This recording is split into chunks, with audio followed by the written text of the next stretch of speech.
Lucas Merlo é mestre em Ciências da Religião pela Universidade Metodista de São Paulo, bacharel em Teologia pela Faculdade Teológica Batista de São Paulo, professor de Antigo Testamento e coordenador de pós-graduação e ensino à distância da Faculdade Teológica Batista de São Paulo. Com vocês, Lucas Merlo. Para mim é uma alegria estar com os irmãos e com as irmãs, refletindo sobre esse tema que é tão visceral, né? Tão presente nas nossas vidas, que é o tema do sofrimento humano. Nós poderíamos entrar para o tema do sofrimento humano por várias portas, digamos assim, né? Mas eu escolhi um dos livros que, para mim, são mais desafiador, né? Apesar da simpatia que muitos têm pelo livro, a leitura desse livro ela é bastante desafiadora pelo seu tamanho e pela sua forma poética que predomina, que é o livro de Jó. Um livro cujo enredo assim, geral é bastante conhecido e que nos conduz a refletirmos sobre essa experiência, que é a experiência do sofrimento humano, mais especificamente do sofrimento do justo. Por que sofrimento e por que refletir sobre sofrimento? Porque o sofrimento, eu diria, é a experiência mais universal que existe. Até existem pessoas que talvez não amem, mas sem dúvida não há pessoa que não sofra. Até existem pessoas que você fala, não é possível, essa pessoa ela não experimenta alegria, mas não há pessoa, né, que não experimente o sofrimento. Então, o tema do sofrimento humano é um tema que é bastante próprio da nossa natureza humana. E aquilo que é próprio da natureza humana, as Escrituras nos conduzem para uma reflexão.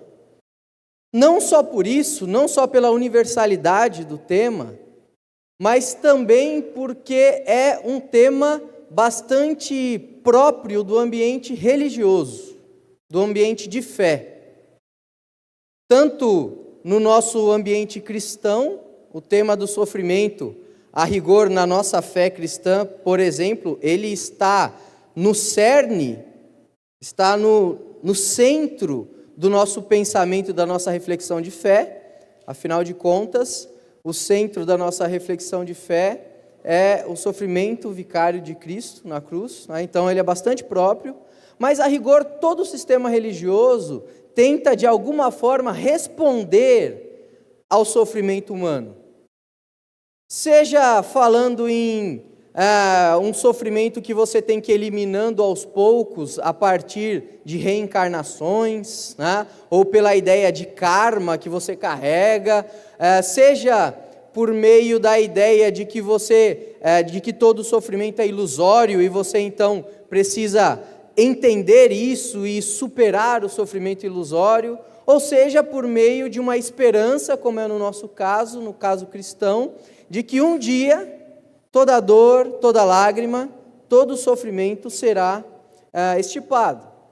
Então, o tema do sofrimento entra na nossa reflexão por esses dois caminhos: o caminho da universalidade, não há ser humano que não sofra, e o caminho da religião, ou do âmbito da fé, porque, de fato, toda religião procura dar algum tipo de resposta para o sofrimento humano. E o livro de Jó, ele é um desses livros que nos conduz a essa reflexão. É um dos livros que servem como uma espécie de mapa aí, de Waze, né? Em que nós vamos tentando mapear o tema do sofrimento humano, tentando entender um pouco mais, a partir da perspectiva do próprio Jó. Isso é muito interessante. Quando nós lemos o livro de Jó, a rigor nós nos identificamos com o próprio Jó. Nós não nos identificamos com os amigos de Jó, por exemplo. Então, esse livro ele serve como uma espécie de mapa.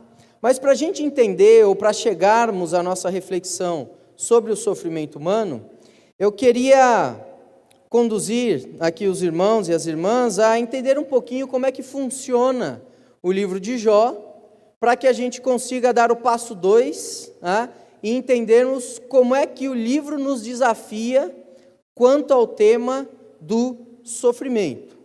Então, para lermos o livro de Jó, para entendermos o que o livro de Jó quer trabalhar em nós sobre o sofrimento, algumas coisas precisam estar bastante claras na leitura do livro. O primeiro é que o livro ele trabalha com dois paradigmas, dois tipos, duas categorias de ser humano que nós encontramos na literatura de sabedoria do Antigo Testamento. Por exemplo, no livro de Provérbios, no livro de Eclesiastes, que é o tema do justo e do ímpio. Então é bastante comum nós vermos essas duas categorias, e aí às vezes por uma confusão nós falamos assim, não, mas não há justo, porque outra parte das escrituras dizem que não há nenhum justo. Então, se não há nenhum justo, é totalmente justificável o sofrimento de Jó. Porém, a literatura de sabedoria, ela usa grandes categorias para expressar pessoas com certo posicionamento. Então, é claro que Jó, como um justo, apesar de ser justo, digamos assim, ou tido como justo, tinha os seus pecados. Mas dentro da literatura de sabedoria, o justo é aquele que não se entrega aos pecados. O justo é aquele que não peca deliberadamente. Ainda que, como ser humano, sem dúvida, ele tenha pecado. E o ímpio, na literatura de sabedoria, é aquele que deliberadamente se volta contra Deus, deliberadamente recusa os caminhos do Senhor. Então é importante a gente ter isso em mente, para que a gente não cause uma confusão na leitura do texto. Então, justo e ímpio são dois paradigmas, duas categorias que esse tipo de literatura do Antigo Testamento colocam para nós como ponto de partida para a reflexão. Um exemplo disso, fora do livro de Jó, é o Salmo 1. Você tem aquele justo que caminha em direção à lei do Senhor, e ao caminhar em direção à lei do Senhor, ele ignora, ele se afasta do caminho dos perversos. Então, são dois paradigmas de ser humano. Um segundo elemento importante para entendermos o livro de Jó, para não cairmos num erro de compreensão do livro de Jó, é entendermos que Jó, de fato, é tido como um justo. É muito comum, na experiência de leitura do livro de Jó, a gente fala assim, Jó era justo, mas não era tanto assim. Mas é o próprio texto, e a rigor, o próprio Deus, que atribui a justiça a Jó.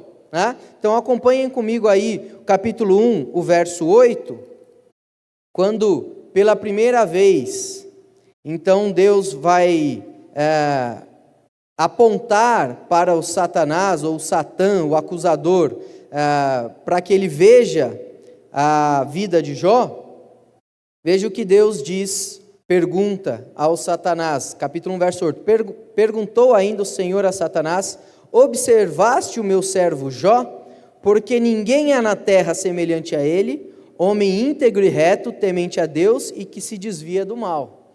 Então o texto assume Jó como um justo. Aliás, Deus assume Jó como um justo. É importante a gente ter isso em mente, porque senão a gente cai na armadilha dos amigos de Jó, de tentar, de alguma forma, legitimar o sofrimento de Jó por conta de algum tipo de postura pecaminosa, insistente e deliberada de Jó contra Deus.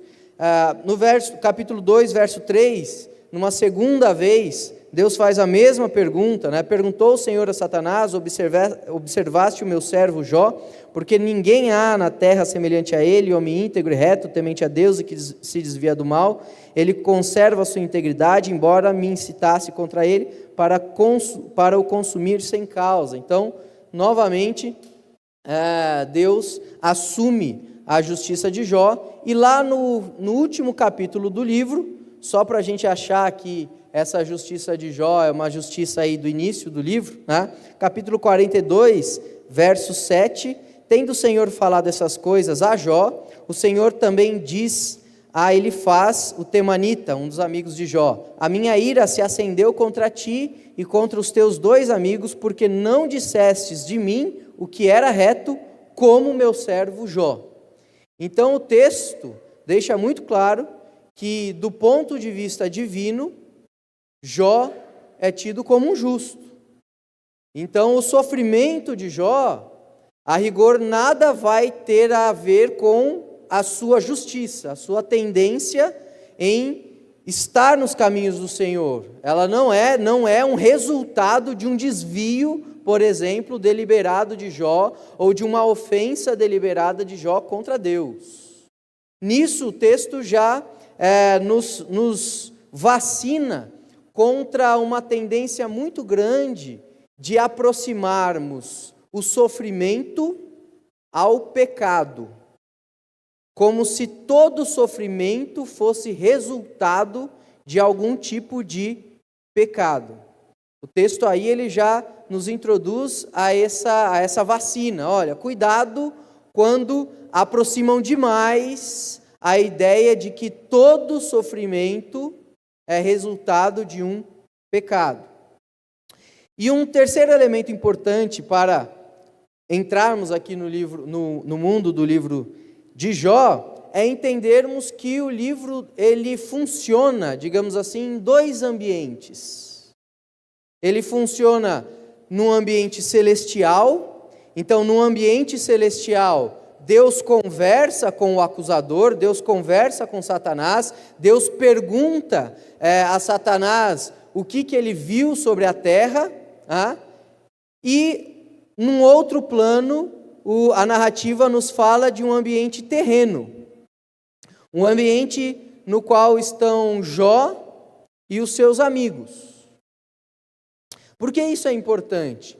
Porque dentro do pensamento veterotestamentário, ainda que possa haver um contato do céu com a terra, ou seja, ainda que o céu saiba o que acontece na terra, é muito difícil, é uma raridade quando a terra sabe o que acontece no céu. Então, o movimento comum é quando Deus envia os seus mensageiros à terra, como a gente vê ao longo do Antigo Testamento, e esses mensageiros, então, desempenham ali algum tipo de missão, algum tipo de função designada por Deus. Incomum é quando alguém é tomado por Deus aos céus. Tanto é que não são muitos personagens bíblicos que acontece isso. Nós temos Enoque, certo? Lá no Gênesis. Nós temos Elias, que é tomado por Deus. Então, esse movimento da terra conhecer os céus é um movimento que é, assim, extraordinário para a literatura veterotestamentária. Os céus conhecer a terra, isso é comum, e é o que acontece aqui. Então, nós precisamos entender esses 2 planos. Um plano em que Deus conversa com o Satã, mas um outro plano que não conhece essa conversa, porque nós leitores, sabemos de uma conversa que o Jó e os amigos de Jó não estavam sabendo. Isso é importante. Então, esse outro plano, esse plano da terra, não tem consciência, não tem contato direto com aquilo que aconteceu nos céus. Isso já nos dá uma outra pista de como entendermos o sofrimento humano.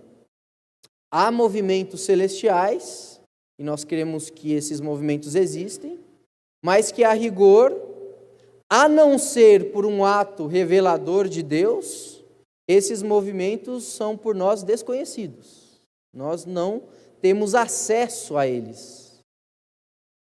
Isso já mostra um pouquinho de como, por vezes, o sofrimento nos é um tema assim que nós não conseguimos caminhar bem, nós não conseguimos mapear, porque nós não temos essa consciência plena do que acontece nos céus. Então, tendo isso em mente, o que acontece ao longo do livro? E aí, passado essa parte mais introdutória, a gente entra no tema propriamente dito. Nos 2 primeiros capítulos, a narrativa é bastante conhecida, né? Nos 2 primeiros capítulos, nós temos essa conversa de Deus com Satã, perguntando: olha, você que estava lá pela terra, rondando a terra, você viu a fidelidade do meu servo Jó? E aí Satã vai dizer, e essa é a sua função, é o acusador, ele vai dizer: eu vi, mas também o Senhor o cerca de cuidados, eu vi que Jó é fiel ao Senhor, mas também Jó não tem problema de saúde, a família de Jó é uma família linda, todo tranquilo, Jó é um homem íntegro, ele até faz sacrifícios e tal, aí fica fácil, a vida dele é toda redondinha, assim, ele não tem muito por que reclamar. E aí, se não tem muito por que reclamar, fica fácil ser fiel. Então Deus permite ao Satã tirar os bens de Jó, depois tirar a família de Jó, até chegar ao limiar de tirar a saúde de Jó. Então é isso que nós temos nos 2 primeiros capítulos. Jó, um homem que a rigor, se fôssemos transpor aí para os nossos dias, seria considerado um homem de sucesso, um homem rico, porque os paradigmas de sucesso do nosso tempo são esses, Não é o nosso tema, mas a rigor é isso que popularmente nós temos. Um homem rico, com uma família estável, um homem respeitado na comunidade, pronto. Esse é um homem de sucesso. E Jó sai desse patamar de um homem de sucesso para o patamar de um homem à beira da morte, na miséria em termos financeiros, sem nenhum tipo de laços familiares que se perderam, com exceção da sua esposa. Então ele tem essa descensão social, econômica, de saúde. Então Jó, esse segundo Jó, esse Jó depois dessa atuação do acusador, ele seria dentro do nosso tempo visto como um homem de fracasso, um fracassado. É um cara que não deu certo, um cara que perdeu tudo e não deu certo. Então, um homem de profundo sofrimento pela sua própria situação. A partir do capítulo 3, aliás, no final do capítulo 2, aparecem 3 amigos de Jó. Elifaz, Bildade e Zofar. 3 amigos que vêm sabendo da situação de Jó, vêm de longe para ver Jó e para consolar de alguma forma Jó. E os capítulos 3 até o 27, nós teremos uma série de diálogos de Jó com esses seus amigos. Esses diálogos perpassam aí os temas do sofrimento, da culpa, do pecado, do juízo de Deus. Ou seja, é uma conversa muito semelhante às conversas que talvez nós veríamos em uma roda depois do culto, ao saber que alguém está passando por um aperto na vida, e fala: poxa, mas essa pessoa, o que aconteceu com ela? Ela estava aí, estava tudo certo, por que ela está sofrendo tanto? Será que ela cometeu algum erro? Será que não é culpa dela mesmo? Será que ela não está cavando a própria cova, como popularmente nós pensamos? Será que Deus não está derramando o seu juízo sobre ela? Esses discursos, ou essa conversa que Jó tem com os seus amigos, caminham nesse tema que, a rigor, se transpuséssemos para o nosso tema, para os nossos dias, estariam aí em qualquer rodinha de crente, digamos assim, onde tem um sofredor, tem alguém pensando o porquê que essa pessoa está sofrendo tão intensamente.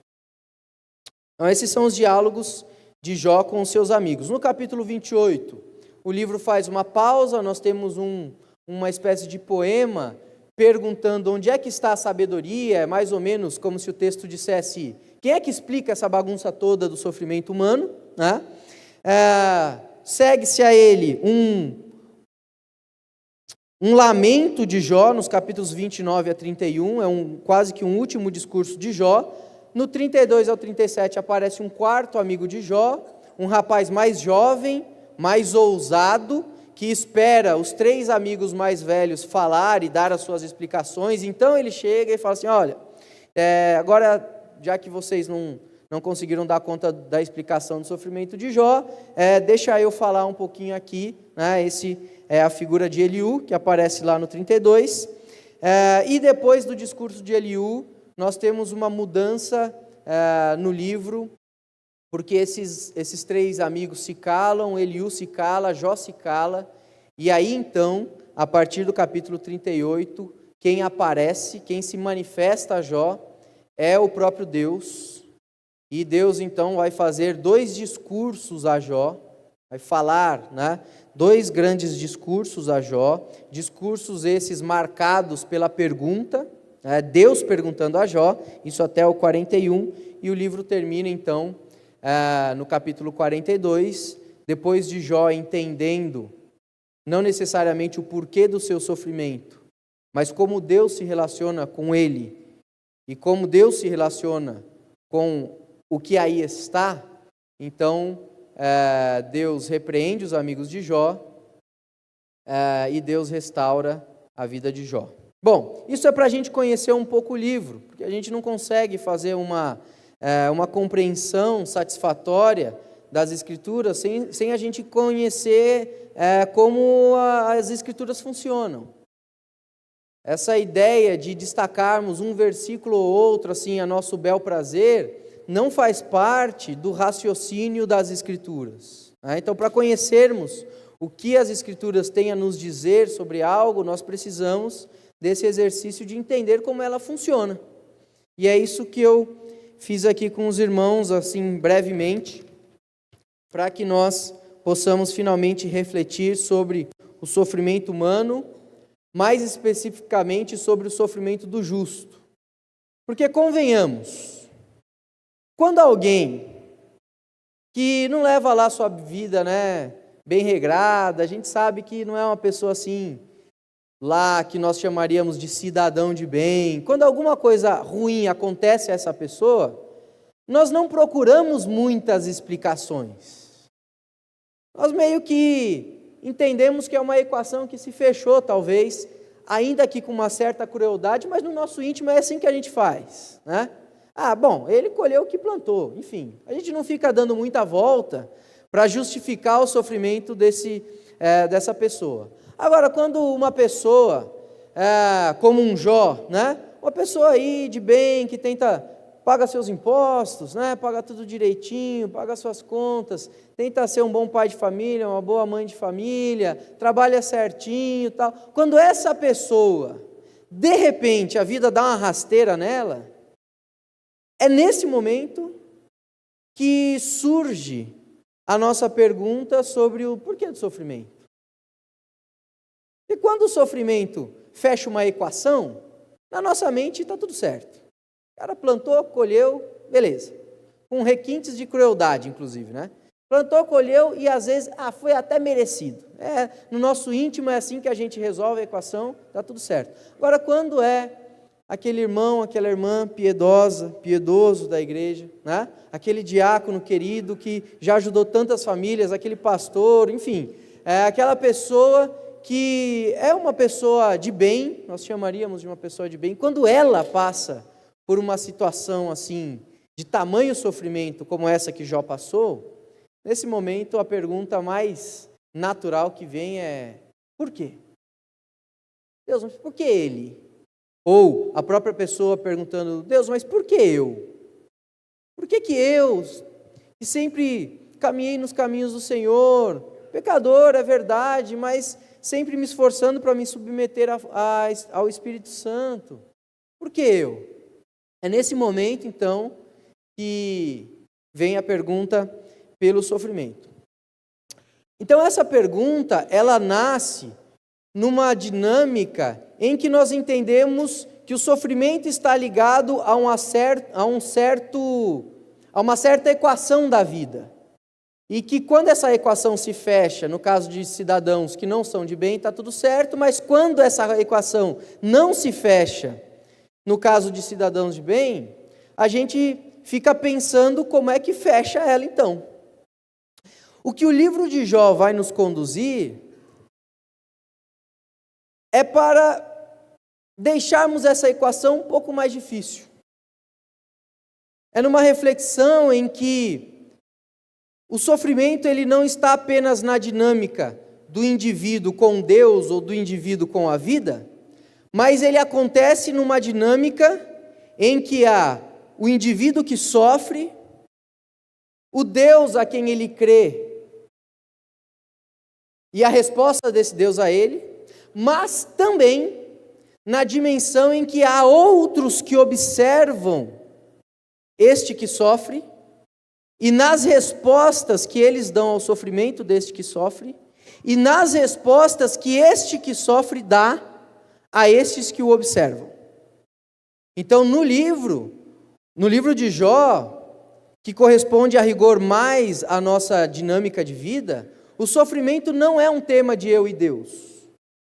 O sofrimento é eu, Deus, Deus, e aqueles que observam o sofrimento, e esses que observam o sofrimento, e eu que estou sofrendo. É um tema que acontece nesse emaranhado, que a gente poderia chamar assim, de fenômeno ao mesmo tempo humano, porque tem a dimensão do sofredor com aquele que o observa, e que às vezes avalia e julga quem está sofrendo, misturado com uma dimensão divina, que é a resposta de Deus a este que sofre, a oração daquele que sofre para Deus, e como é que aqueles que observam quem sofre dão um jeito de justificar na sua mente a relação do sofredor com Deus. Então o livro de Jó nos conduz para essa equação um pouco mais complexa, e é a partir dessas relações que eu quero agora refletir com os irmãos para entendermos um pouco dessas dimensões do sofrimento. Então nós temos a rigor aqui 3 direções, né? Só para a gente entrar de vez. Nós temos aquele que sofre, no livro representado por Jó. Nós temos aqueles que observam o sofrimento e que falam sobre o sofrimento do outro, e que inclusive tentam justificar o sofrimento do outro, representado aqui pelos amigos de Jó, Elifaz, Bildade, Zofar e depois Eliú. E nós temos Deus, que é aquele que ouve o lamento daquele que sofre, que a seu tempo responde o lamento daquele que sofre, mas também que ouve o que estão falando, tanto daquele que sofre, quanto de Deus, dele mesmo. Então, aquelas pessoas que observam o sofrimento de Jó, elas falam do sofrimento de Jó, mas elas falam também de Deus. Então, nós temos esses 3 personagens, ou esses 3 conjuntos de personagens, né, aí no livro, que nos ajudam a entender um pouco as direções para refletirmos sobre o sofrimento humano, principalmente quando envolvemos um ambiente de fé, que é isso que acontece aqui, né? O sofrimento humano num ambiente não religioso, em que não há essa dimensão divina, essa dimensão teológica propriamente, seria outra questão, e que não é problema nosso, porque nós somos homens e mulheres de fé. Então é isso que o livro quer tratar. Como pessoas de fé lidam com essa bagunça que é o sofrimento humano, quando a gente tenta equacionar Deus, o sofrimento e as outras pessoas que falam sobre o sofrimento humano. Então a primeira direção, porque a rigor é essa direção que o próprio texto nos dá, a primeira direção que eu quero refletir com os irmãos e as irmãs sobre o sofrimento humano é a direção, a relação daquelas pessoas que observam o sofrimento do outro. Pessoas próximas, pessoas queridas, que ao verem o sofrimento de uma outra pessoa, elas observam, elas reagem, elas de alguma forma falam sobre esse sofrimento do outro. Então é a direção do diálogo entre os amigos de Jó e o próprio Jó. É importante a gente ter em mente que esses amigos de Jó não são, como muitas vezes a gente acha que são, não são amigos da onça. Não eram homens que queriam o mal de Jó. O texto, se lido com cuidado, deixa isso bastante claro. Então veja lá no capítulo 2, os versos 11 a 13. Ouvindo, pois, 3 amigos de Jó, todo este mal que lhe sobreviera, chegaram cada um do seu lugar, Elifaz, o temanita, Bildade, o suíta, e Zofar, o naamatita, e combinaram ir juntamente condoer-se dele e consolá-lo. Então veja, só nesse verso 11, quantas informações importantes nós temos. Eram amigos de Jó, vieram de longe e vieram com o objetivo de confortar e consolar. Eram amigos de verdade, eram amigos que, ao saber do profundo sofrimento de Jó e das desgraças que Jó estava passando, saíram das suas cidades e foram até ele consolar. Verso 12: levantando eles de longe os olhos e não o reconhecendo, ergueram a voz e choraram, e cada um, rasgando o seu manto, lançava pó ao ar sobre a cabeça. Sentaram-se com ele na terra 7 dias e 7 noites, e nenhum lhe dizia palavra alguma, pois viam que a dor era muito grande. Então notem que eram homens de longe, amigos de verdade, vieram de longe. Só de ver de longe que aquele Jó que eles conheciam estava todo desfigurado. O texto diz que ele se coçava as suas úlceras, coçava as suas feridas com caco.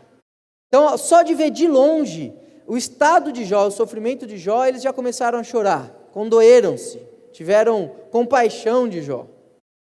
E aí sentaram-se com Jó durante 7 dias, 7 noites, sem falar nada, apenas lamentando. Então é importante a gente ter em mente que essa direção, essa relação daqueles que observam o sofrimento do outro, nem sempre é uma relação assumidamente perversa ou contrária. Aqueles homens, eles tinham uma boa intenção de alguma forma, consolar Jó. Eles não queriam ver Jó daquele jeito. O problema dos amigos de Jó não estava no nível do compromisso de amizade que eles tinham com Jó. Isso o texto deixa muito claro. Não eram homens mal intencionados, não eram homens que queriam ver Jó sofrer. Então, o problema não era o compromisso, que nível de compromisso eles tinham com Jó, eles eram amigos. O problema daqueles homens era que discursos eles formularam sobre Jó para, de alguma forma, dar conta da situação de Jó. Esse era o problema. É aquele que, ao olhar o sofrimento do outro, ainda que esse outro seja alguém próximo, seja alguém querido, de alguma forma tenta dar resposta, formular um discurso para explicar o sofrimento do outro. Por que que esse é o problema? Porque nessa dimensão, a única resposta que eles conseguiam dar para Jó era uma resposta de acusação. Dentro do pensamento popular, a conta se fecha mais ou menos assim. Você planta aquilo que você colhe, logo, se você está colhendo, é porque plantou. É sutil isso, mas perigoso. Você planta e você colhe. Essa é uma direção. Então, se eu plantei mandioca, vou colher mandioca. A perversidade da inversão da lógica está quando eu digo que logo, se eu estou colhendo, é porque eu plantei. É dizer assim, eu plantei mandioca, mas quando eu fui colher, tinha ervas daninhas. Não, então você plantou ervas daninhas. Você não plantou mandioca. Então, é essa inversão dessa lógica que é bastante perversa e que nós encontramos nos discursos dos amigos de Jó e que, a rigor, são às vezes explicações que nós damos, talvez com a boa intenção de dar algum tipo de resposta para o sofrimento do nosso irmão, da nossa irmã, de um familiar, enfim, de dizermos que eles estão colhendo o que plantaram. Onde nós vemos isso? Exemplos, né? O texto, como eu disse, do capítulo 3 em diante, nós vamos ter a fala dos amigos de Jó, assim, em vários textos, mas alguns exemplos para a gente sentir isso na fala deles. Capítulo 4, versos 7 a 9. Ele faz, depois, né, do primeiro discurso de lamento de Jó, aliás, um discurso bastante duro, em que Jó diz, olha, para passar por isso que eu estou passando, era melhor nem nascer. E assim, se formos sinceros conosco, né? Não precisa ser sincero com o irmão do seu lado, mas seja sincero com você mesmo. Possivelmente, numa situação como a de Jó, nós talvez diríamos o mesmo. Olha, para viver uma vida assim, de tamanho sofrimento, era melhor nem ter nascido. Então, depois desse primeiro discurso de lamento bastante duro de Jó, ele tenta dar uma resposta. Vou ler apenas os versos 7 a 9, onde isso fica bastante claro, do capítulo 4, e ele diz assim: lembra-te, acaso já pereceu algum inocente? E onde foram os retos destruídos? Segundo eu tenho visto, os que lavram a iniquidade e semeiam o mal, isto mesmo eles cegam. Com o hálito de Deus perecem, e com o assopro da sua ira se consomem. Então o que ele faz, está dizendo aqui? Olha, Jó, não quero assim te acusar de nada, mas pelo que eu observo da vida, quem sofre é porque tem. É porque aconteceu, fez alguma coisa.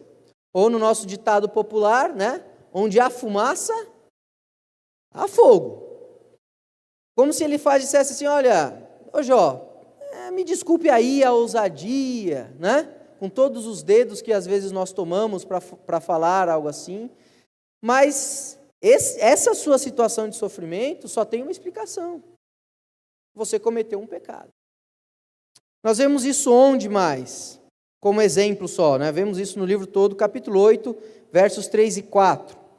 Agora Bildade respondendo a Jó: perverteria Deus o direito? Ou perverteria o Todo-Poderoso a justiça?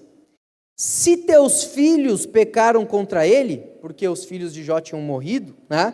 Também ele os lançou no poder da sua transgressão. Versos 8 e 9. Pois eu te peço, pergunta agora às gerações passadas e atenta para a experiência de seus pais, porque nós somos de ontem e nada sabemos, porquanto nossos dias sobre a terra são como a sombra. Então o que Bildade está dizendo? Assim, olha, possivelmente seus filhos morreram por juízo de Deus, e isso é coisa que não é a gente que definiu. Isso é o que todo mundo sempre disse.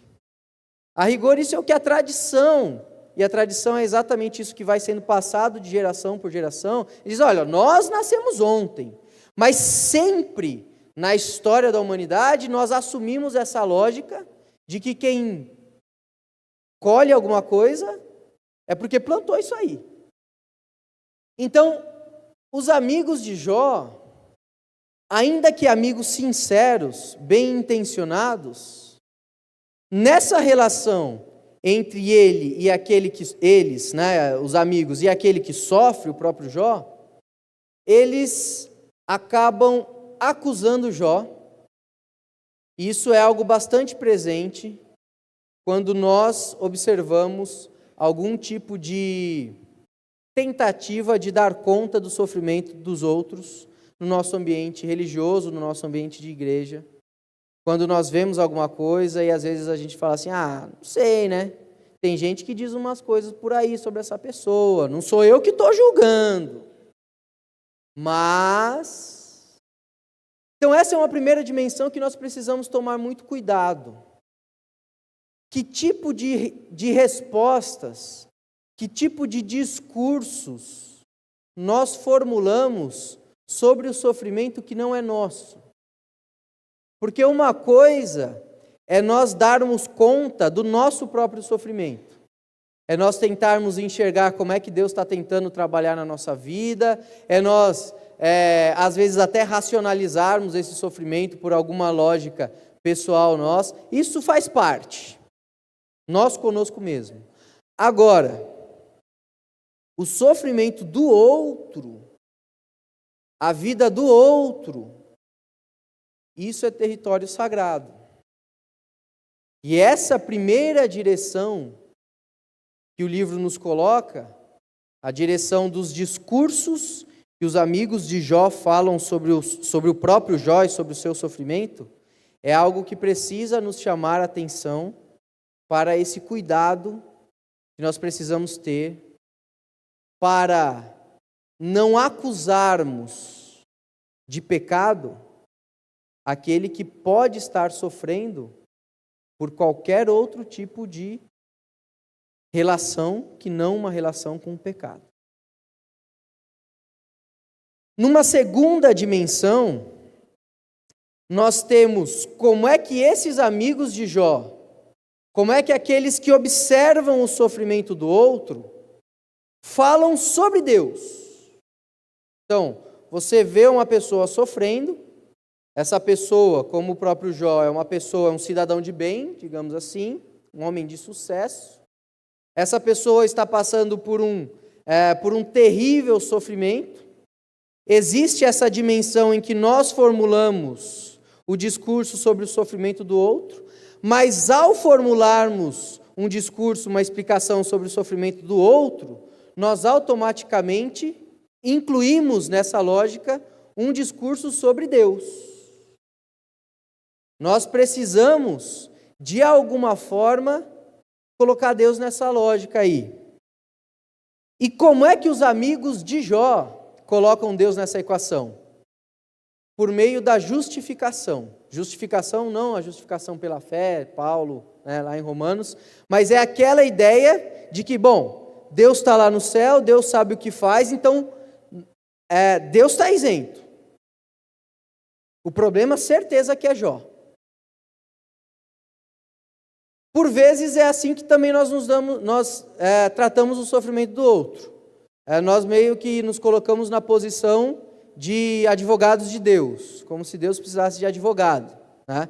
Então aquele que sofre está ali com seu coração destruído, aquele que sofre está ali com dores, às vezes dores emocionais, às vezes dores espirituais, às vezes dores físicas. Aquele que sofre está numa mistura de lamento com oração. E aí nós falamos, opa, pera lá. Olha que você não pode falar de Deus assim. Então essa é uma outra lógica que por vezes nós nos colocamos nesse âmbito de sofrimento. Nós nos colocamos como advogados de Deus, nós nos afastamos daquele que sofre e nós dizemos, opa, lamenta até aqui. Daqui para lá você não pode lamentar assim não. Nós nos colocamos então como uma espécie de defensores de uma certa imagem de Deus. Nessa imagem de Deus aí, você não toca, você não fala, você não pode falar contra. Onde nós vemos isso no livro de Jó? Vejam aí, alguns versos apenas. No capítulo 8, verso 3, que nós já lemos, né? Perverteria Deus o direito? Jó, quer dizer que então você está acusando Deus de não ser tão justo assim? Opa, cuidado com o que você fala, né? Mais ou menos isso que o Bildad está dizendo aqui. Capítulo 11, versos 5 e 7. Falasse Deus e abrisse os seus lábios contra ti e te revelasse os segredos da sabedoria, da verdadeira sabedoria que é multiforme, sabe, portanto, que Deus permite seja esquecida a parte da tua iniquidade. Então, olha, Jó, Deus sabe o que faz. Inclusive, você acha que você está sofrendo muito? Ele até já te perdoou de pecados. Então, cuidado com o que você fala sobre Deus. Outro texto, capítulo 15, verso 4. Ele faz acusando Jó, né?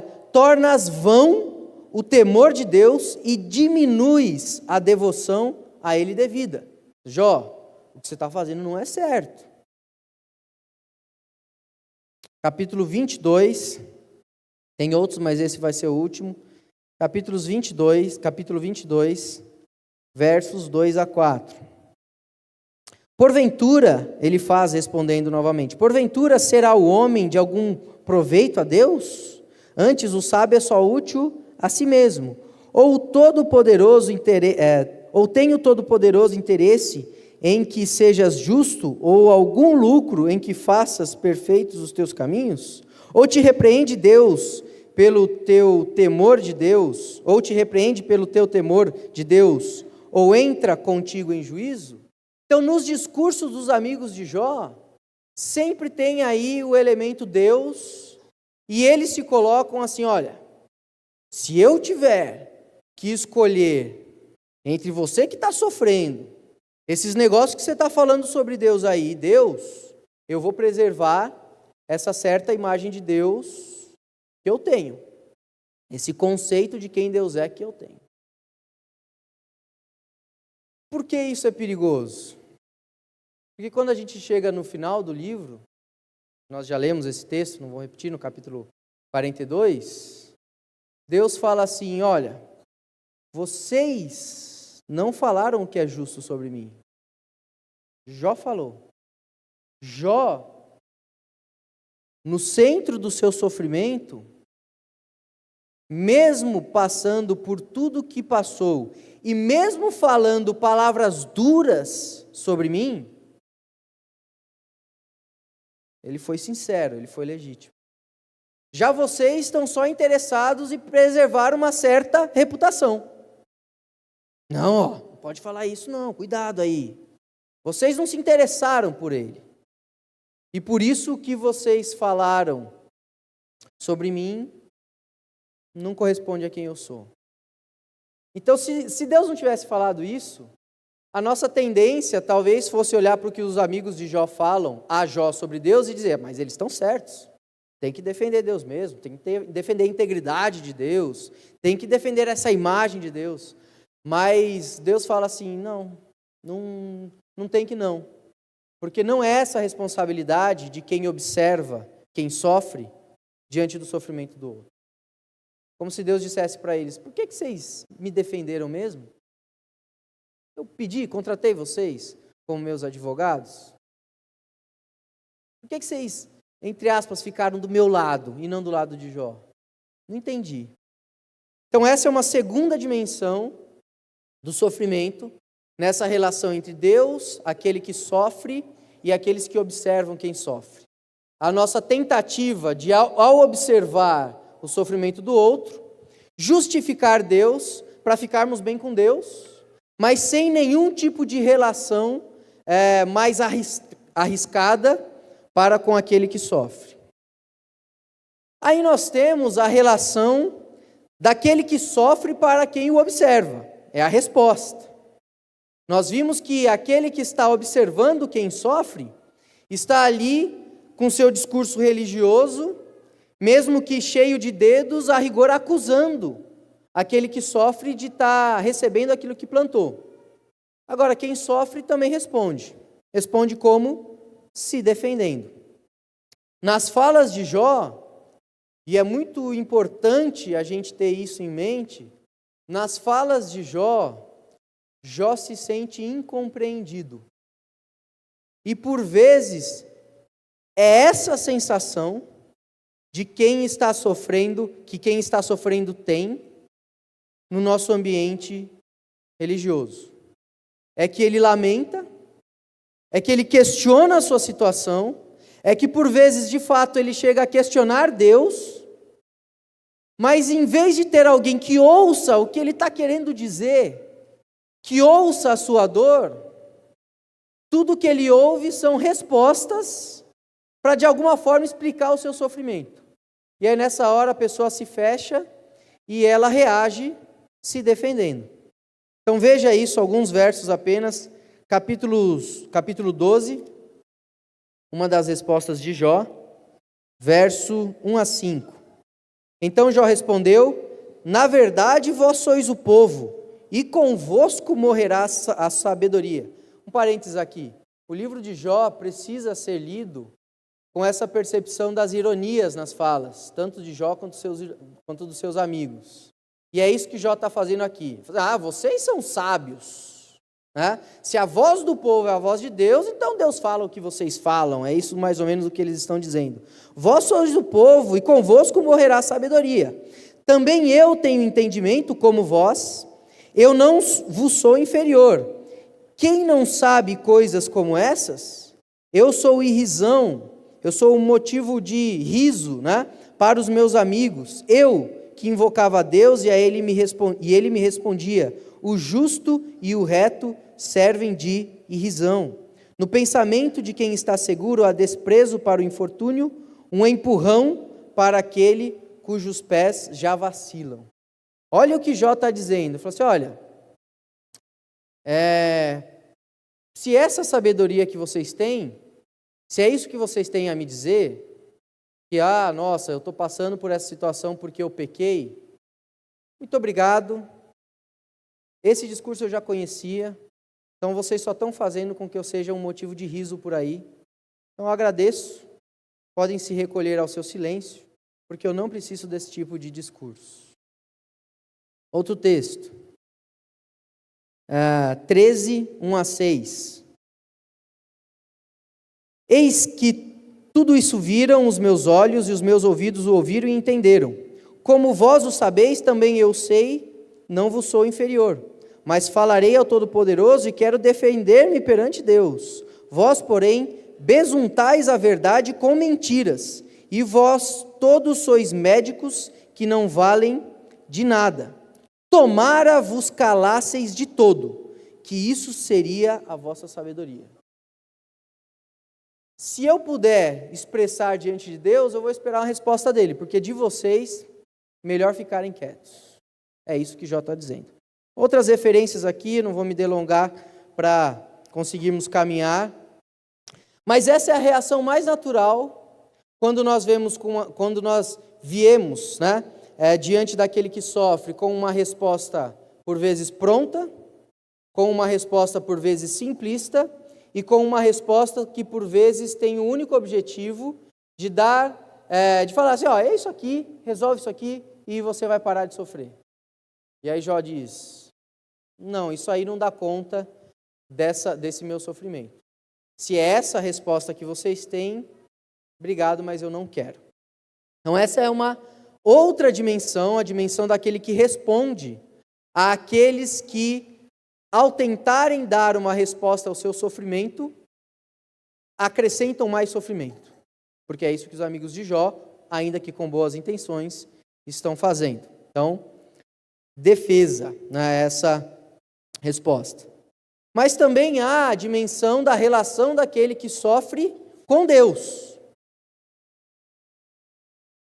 A resposta que ele dá para os amigos é uma coisa. O lamento e as respostas e as dúvidas que ele coloca diante de Deus são outra. E aí é muito interessante, porque Jó usa imagens muito fortes para dizer o seguinte: Deus me escolheu como um alvo da sua ira. É assim que Jó se sentia. Não é possível. Eu fiz tudo certo a minha vida inteira. Eu procurei ser um cidadão de bem. Criei meus filhos. Eu até dou uma oferta maior na igreja, porque eu sei que os meninos de vez em quando aprontam umas aí. Que é isso que Jó faz, né? Faz uns sacrifícios para garantir que os filhos, ao cometerem os seus pecados, né, não sejam castigados por Deus. Então eu até fiz isso, com o coração assim, dadivoso. Não é possível que mesmo fazendo tudo isso, eu ainda esteja sofrendo tudo isso. Só pode ser que Deus me escolheu por alvo. Deus falou, tá vendo Jó? Lá. Mandou o raio, 1, 2, 3 vezes sobre Jó. Jó usa expressões muito duras para falar sobre isso. Veja lá. Capítulo 6, versos 1-4.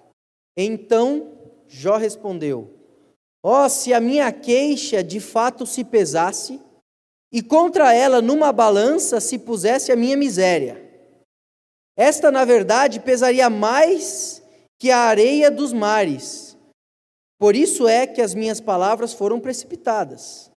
Porque as flechas do Todo-Poderoso estão em mim cravadas, e o meu espírito sorve o veneno delas, os terrores de Deus se arregimentam contra mim. Olha o que Jó está dizendo. Vocês estão falando que eu estou reclamando muito, mas se colocasse na balança a minha dor, o meu sofrimento e o que eu estou dizendo, vocês iam ver que a balança ia pender para o sofrimento. Porque Deus me escolheu como seu alvo. Palavras difíceis, palavras duras. Quando a gente fala assim, Jó, porque aí nessa hora, rapidamente a nossa mente nos leva para o discurso dos amigos de Jó, né? Jó, não fala isso não. Maneira aí na fala. Dá uma segurada aí, porque se Deus te ouve, aí sim você vai ser o alvo dele. Mas Jó continua. Capítulo 7, versos 20 a 21.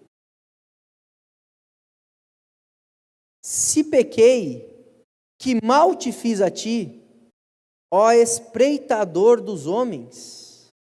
Por que fizeste de mim um alvo para ti, para que a mim mesmo me seja pesado? Por que não perdoas a minha transgressão e não tiras a minha iniquidade? Pois agora me deitarei no pó, e se me buscas, já não serei. Se eu pequei, por que não me mata logo? Por que me deixa viver com tanto sofrimento? É isso que Jó está dizendo aqui. Jó se sente o alvo de Deus. Então, na dimensão da relação daquele que sofre com Deus, por vezes nós temos uma lógica de acusação. Deus, se a coisa é assim, quem planta colhe, e se no meu caso eu estou colhendo o que não plantei, o Senhor não gosta de mim. O Senhor tem alguma birra aí comigo, porque não pode ser tamanho sofrimento para uma pessoa só. Não pode ser que um raio caia 2 vezes no mesmo lugar. Quanto mais 3, 4, 5. E é interessante que o texto, de certa forma, legitima isso no processo de oração. Porque é Jó falando isso para Deus. Senhor, eu sou teu alvo. Senhor, ou a famosa frase, por que eu? O que eu te fiz? Aliás, se eu te fiz alguma coisa, fala aí que eu já confesso logo, mas eu não aguento mais esse sofrimento. Então, nessa dimensão, uma relação de acusação contra Deus. Passadas essas dimensões humanas, aqueles que veem o sofredor e, de alguma forma, acusam esse sofredor de terem pecado, a resposta desse que sofre a esses que observam, se defendendo e dizendo, esse tipo de consolo não me serve, como no discurso daqueles que observam aquele que sofre, como no discurso deles eles justificam Deus, e como no discurso daquele que sofre para aqueles que o acusam de ter pecado, esse que sofre também fala de Deus. Passado essa dimensão mais humana do livro, e teríamos aqui diversos outros textos, né? Para continuarmos nessa reflexão, nós temos então finalmente a resposta de Deus para aquele que sofre e a resposta de Deus para aqueles que observam aquele que sofre. Até então era o plano humano. É alguém sofrendo, os amigos dele tentando dar uma resposta religiosa, teológica, ortodoxa para esse sofrimento. Esse que sofre, não contente com as respostas, se defendendo. Aqueles que sofrem, ao dar a sua resposta, falando alguma coisa sobre Deus, para justificar Deus diante do sofrimento humano. E aquele que sofre, ao responder àqueles que o observam, dizendo que, olha, só pode ser que Deus me escolheu por alvo. Passado esse momento, passado esses diálogos de Jó com seus amigos, as respostas, passado um discurso de Jó em que ele diz, Deus, e agora, e daí, como é que vai ser?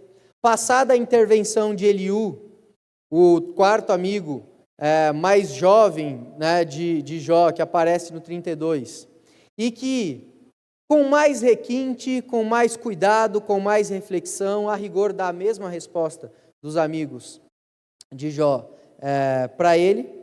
Passado todo esse momento, então nós temos, finalmente, a resposta divina. É como se Deus dissesse assim, tá, vão falando aí, briguem entre vocês, eu estou aqui ouvindo.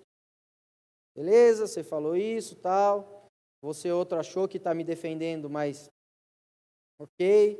Você achou que talvez esteja me ofendendo, mas também ok, vocês são só seres humanos mesmo. Acabou, parou de falar? Beleza.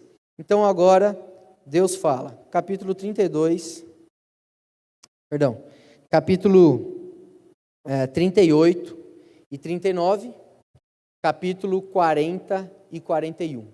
São dois discursos de Deus.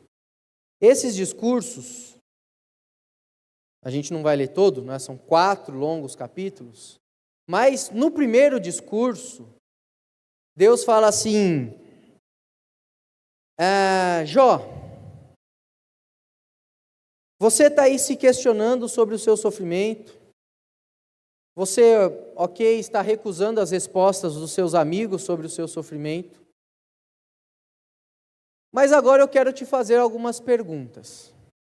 Veja lá comigo, capítulo 38, apenas os primeiros versos. Depois disso, o Senhor, do meio de um redemoinho, respondeu a Jó, quem é este que escurece os meus desígnios com palavras sem conhecimento?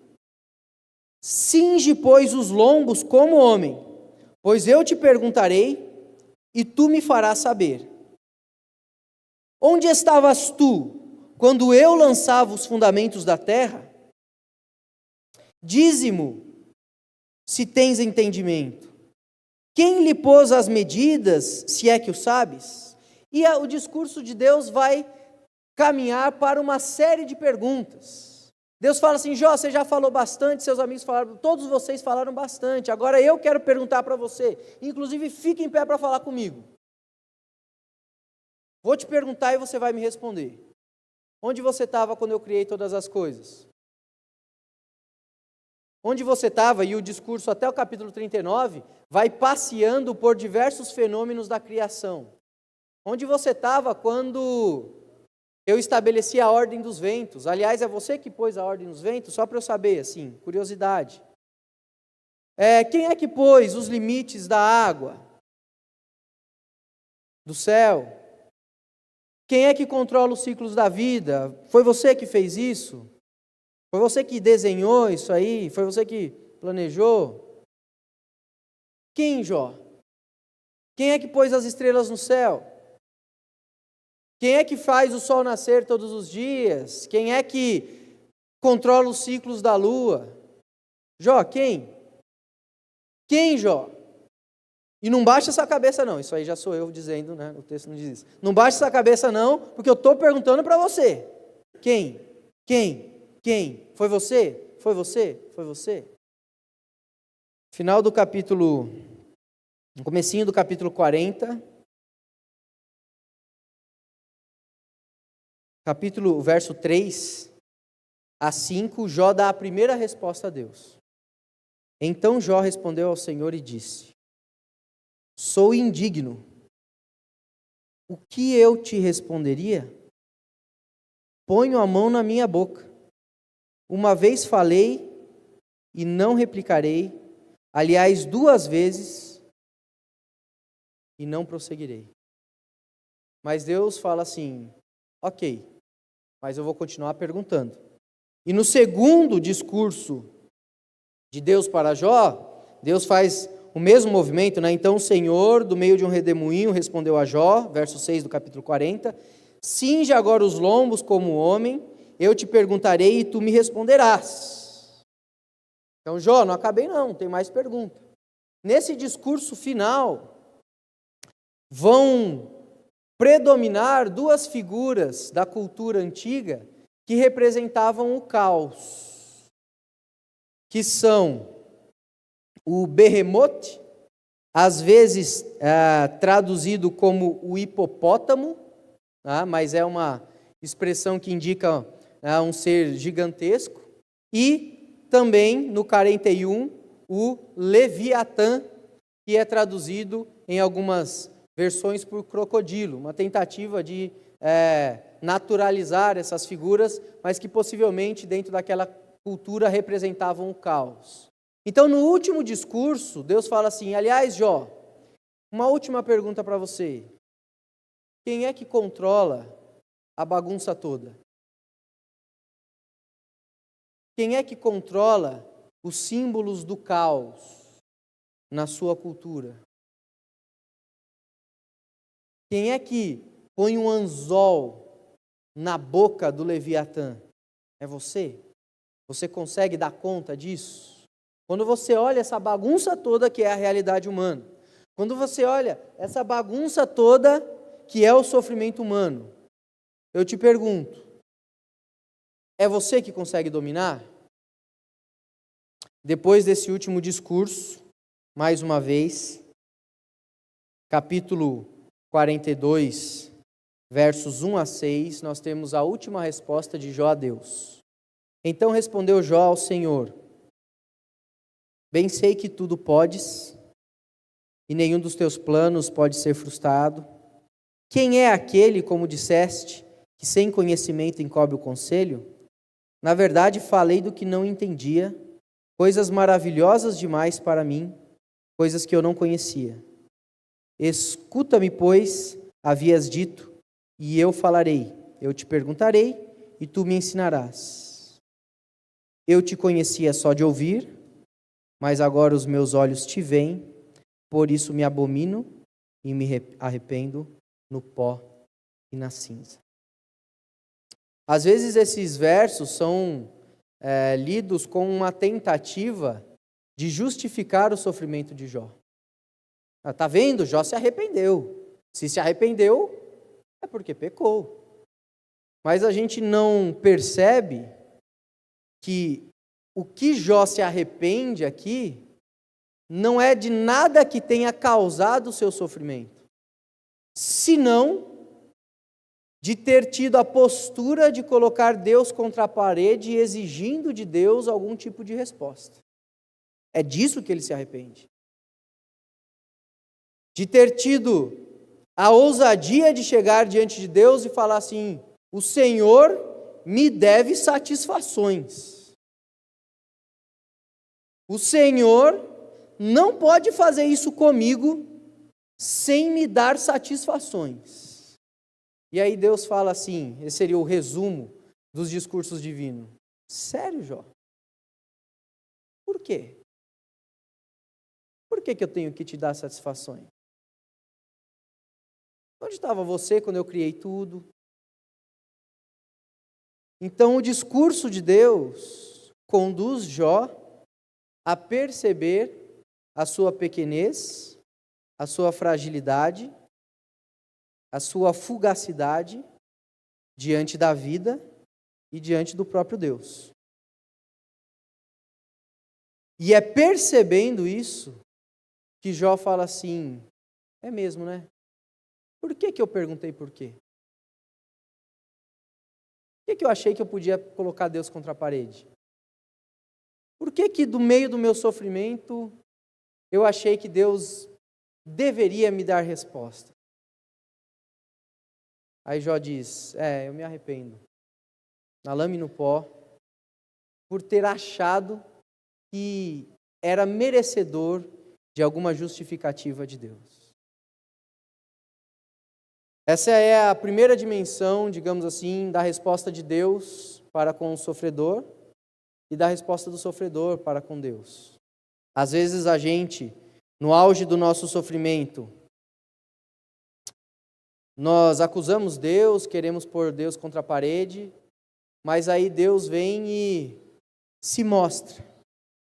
Deus vem e fala assim: quem é você diante de mim? E aí nós falamos: é mesmo, hein, Deus? Quem sou eu diante de você? Não sei porque eu falei e quis te colocar contra a parede. É como se a gente falasse assim: Deus, apaga, deleta isso aí. Esquece. De fato, eu falei de coisas que eu não entendia. Falei demais e me arrependo. Mas tem a segunda dimensão, que é a resposta de Deus para com aqueles que observam o sofrimento. Texto que nós já lemos, mas eu vou reler os versos, a partir do verso 7 do 42. Tendo o Senhor falado essas palavras a Jó, o Senhor disse também a Elifaz, o temanita: A minha ira se acendeu contra ti e contra os teus 2 amigos, porque não dissestes de mim o que era reto, como meu servo Jó. Tomai, pois, 7 novilhos e 7 carneiros, e ide ao meu servo Jó, e oferecei holocaustos por vós. O meu servo Jó orará por vós, porque dele aceitarei a intercessão, para que eu não vos trate segundo a vossa loucura, porque vós não dissestes de mim o que era reto, como meu servo Jó. Por que isso é importante? Porque a gente poderia, se terminássemos no 42, a gente poderia pensar assim: mas os amigos de Jó então tinham razão. Jó estava falando aí umas coisas assim meio fortes, meio desnecessárias, e eles se colocaram do lado de Deus e defenderam a honra e a integridade de Deus. Mas Deus basicamente fala assim para os amigos de Jó: vocês não tinham o direito. Vocês não tinham o direito de, vendo alguém no auge do seu sofrimento, acrescentar sofrimento.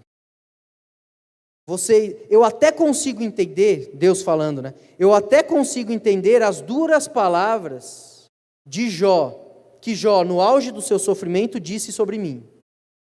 Eu até consigo entender isso, mas eu não consigo entender a postura de vocês, que vendo o sofrimento de Jó, tudo o que fizeram foi tentar defender a minha honra, em vez de ouvir o lamento de Jó. Vocês não falaram de mim o que é justo, como o meu servo Jó. Então, o fato de Deus mostrar a sua soberania para Jó, diante do sofrimento, não justifica o cruel discurso de quem acrescenta sofrimento a quem já está sofrendo em demasia. Quando fazemos isso, quando olhamos um irmão que sofre, e para de alguma forma responder a esse sofrimento, nós criamos um discurso assim meio simplista, e o resultado desse discurso é aumentar o sofrimento, Deus olha para nós e diz: você não tem esse direito.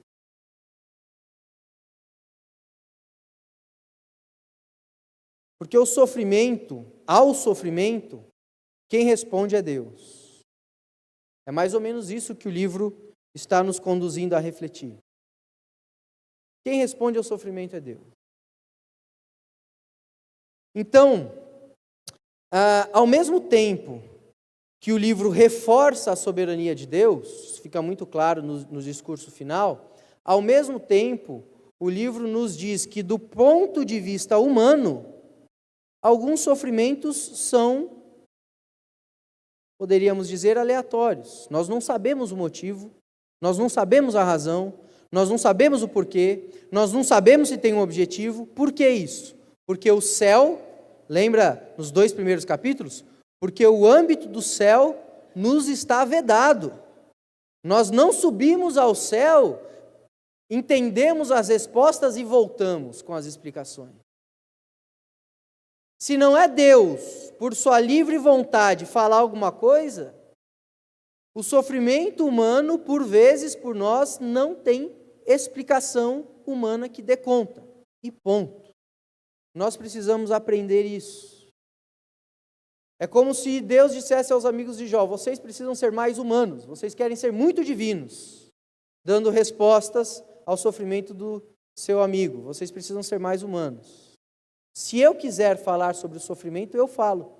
Se eu não quiser, não cabe a você falar.